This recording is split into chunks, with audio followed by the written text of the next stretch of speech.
On passe à la question petit 2. Alors, on demande la concentration au bout de 5 heures. Il faut donner la valeur exacte et une valeur approchée au dixième. On va donc calculer f de 5. Alors, je remplace t par 5 dans f de t, donc ça fait 0,5 fois 5 plus 1,2 exponentielle de moins 0,4 fois 5 égale. Alors 0,5 fois 5 ça fait 2,5, 2,5 plus 1,2 ça fait 3,7 exponentielle de, et 4 fois 5, 20, donc là ça fait moins 2. Donc ça c'est la valeur exacte, ça peut aussi s'écrire 3,7 sur e carré, si on veut, puisque exponentielle de moins x c'est 1 sur exponentielle x, on l'a vu dans le cours. On demande une valeur approchée, alors on fait le calcul. Pour le calcul, je le montre sur la Casio, c'est pareil à peu près pour les autres calculatrices. Alors, il faut calculer 3,7 multiplié par exponentielle de moins 2. Alors la fonction exponentielle, elle est ici en jaune, sur la Casio. Donc je fais Shift exponentielle et je tape moins 2. Je valide et j'obtiens 0,5 donc au dixième près. Donc 0,5 environ grammes par litre. Alors, il faut écrire une phrase qui répond à la question. Au bout de 5 heures, la concentration est de 0,5 grammes par litre. Question 3. Alors, il faut calculer la dérivée de f. Alors, f, c'est cette fonction-là, f. Donc, je la rappelle, f de t, c'est égal à 0,5t plus 1,2 exponentielle de moins 0,4t. C'est un produit de deux fonctions. Quand on dérive une fonction, la première chose à faire, c'est de déterminer sa forme. Ici, c'est un produit, c'est de la forme u fois v. Donc, f est dérivable sur 0,24, puisqu'on s'intéresse aux 24 premières heures, comme produit de fonctions dérivables sur 0,24. Puisque ça, c'est une fonction affine, c'est dérivable sur R tout entier, donc a fortiori sur 0,24, et puis une fonction exponentielle aussi, elle est dérivable sur R, donc sur 0,24. Alors, la forme, on a dit que c'est un produit, c'est u fois v. Donc f égale uv, avec u de t égale 0,5t plus 1,2. U' de t, ça sera donc 0,5 fois la dérivée de t. La dérivée de t, c'est 1, plus la dérivée de 1,2. 1,2, c'est une constante, sa dérivée vaut 0. Donc il reste 0,5. V de t, c'est exponentielle de moins 0,4t. Et sa dérivée, ça sera moins 0,4 exponentielle de moins 0,4t. Alors pourquoi? C'est le rappel que j'ai fait au départ. La dérivée de exponentielle de at plus b est a exponentielle at plus b. Et ici, a c'est moins 0,4, b c'est 0.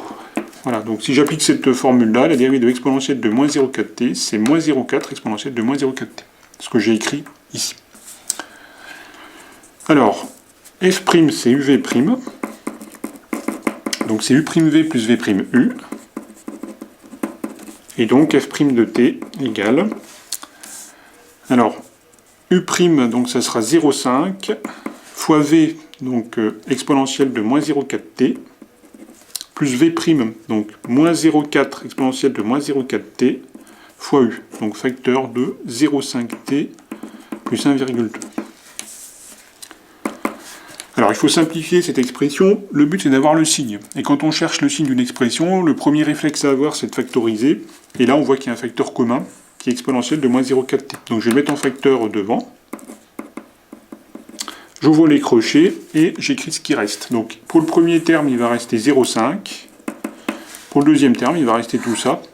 Donc j'enlève ça, donc il va rester moins 0,4 facteur de 0,5t plus 1,2.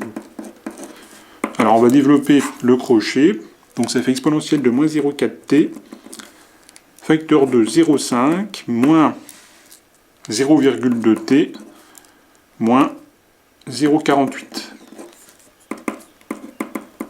Voilà, donc on calcule la parenthèse, il reste moins 0,2t plus 0,02.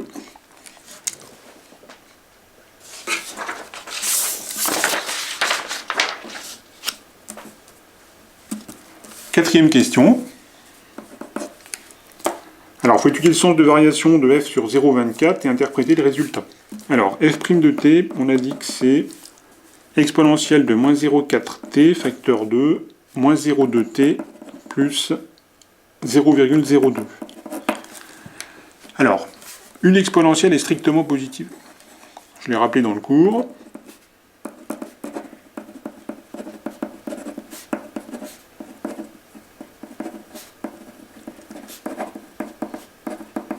Bon, ça veut dire que l'exponentielle de moins 0,4t est strictement positive, quel que soit t appartenant à 0,24. Ça veut dire que f' de t est du signe de cette expression. Donc f' de t est du signe de moins 0,2t plus 0,02.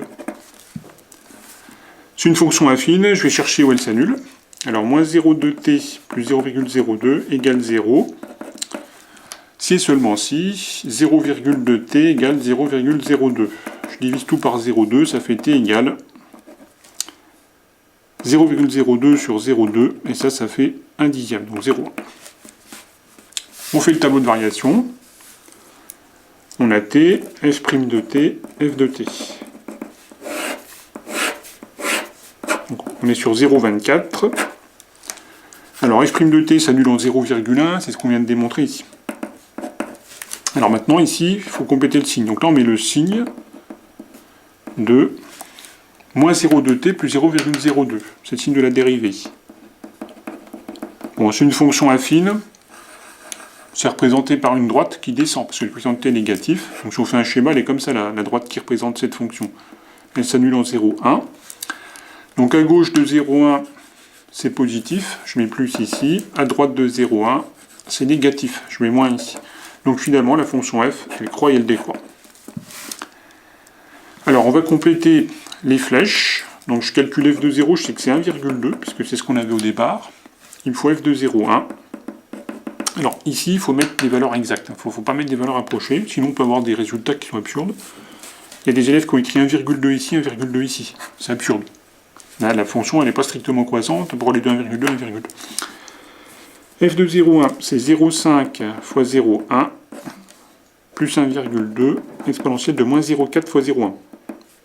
Alors si on simplifie, il reste 1,25 exponentielle de moins 0,04.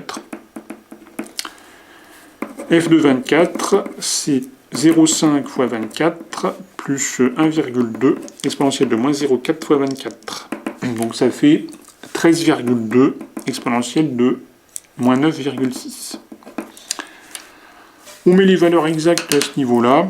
Donc là j'ai 1,2, là j'ai 1,25 exponentielle de moins 0,04, et ici j'ai 13,2 exponentielle de moins 9,6. Voilà le tableau. On interprète, alors entre l'instant t égale 0 et l'instant t égale 0,1, la concentration augmente très très faiblement, parce que ça c'est à peine au-dessus de 1,2. Hein. Donc ça augmente très très faiblement. Donc la concentration augmente très faiblement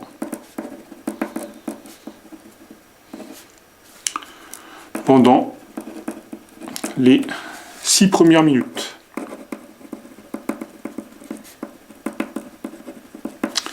Pourquoi? Parce que 0,1 c'est un dixième d'heure, et un dixième d'heure c'est un dixième de 60 minutes, donc c'est 6 minutes.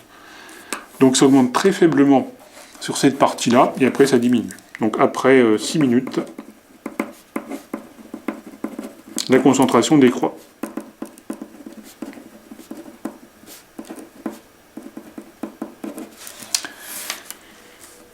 Question 5. Alors la question 5, c'est une lecture graphique sur la calculatrice. Je vais expliquer comment on fait sur la Casio, parce que vous êtes plus nombreux à avoir une Casio. Pour les autres calculatrices, vous aurez des explications, ce que j'ai déjà fait, dans le dossier du 7 avril 2020. Voilà, donc les élèves qui ont une Texas ou les élèves qui ont une Numworks, regarde le dossier du 7 avril 2020 dans lequel j'ai expliqué comment on fait. Alors, avec la Casio.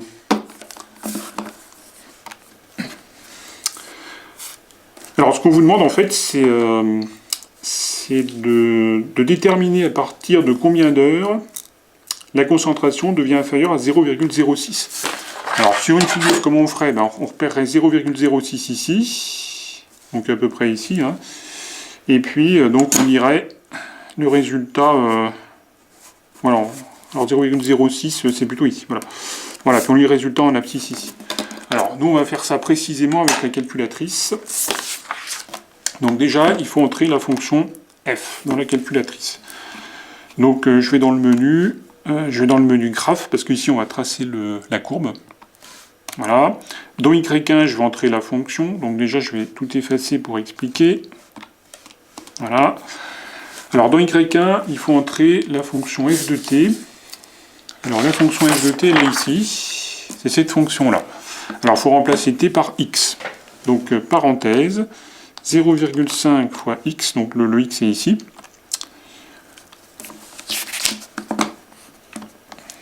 plus 1,2, parenthèse, multiplié par exponentielle, donc l'exponentielle elle est ici, c'est en jaune, donc shift exponentielle de moins 0,4 fois x. Donc le x c'est la touche qui est ici. Je valide, j'ai ma fonction f. Ensuite, il me faut entrer la droite d'équation y égale 0,06, puisque c'est ce que je vais avoir en ordonnée. Donc j'entre ça dans y2, je mets 0,06. Voilà. Il faut cadrer la courbe. Alors, pour cadrer la courbe, il faut aller dans Window. Donc là, je fais Exit, Shift V Window. Alors, les heures varient entre 0 et 24. Donc pour xmin, je mets 0. Pour yxmax, pardon, je mets 24 heures. Pour ymin, bah, je mets 0, puisque la concentration elle varie entre 0 et 1,2 ici. Hein. Donc ymin 0, ymax 1,2.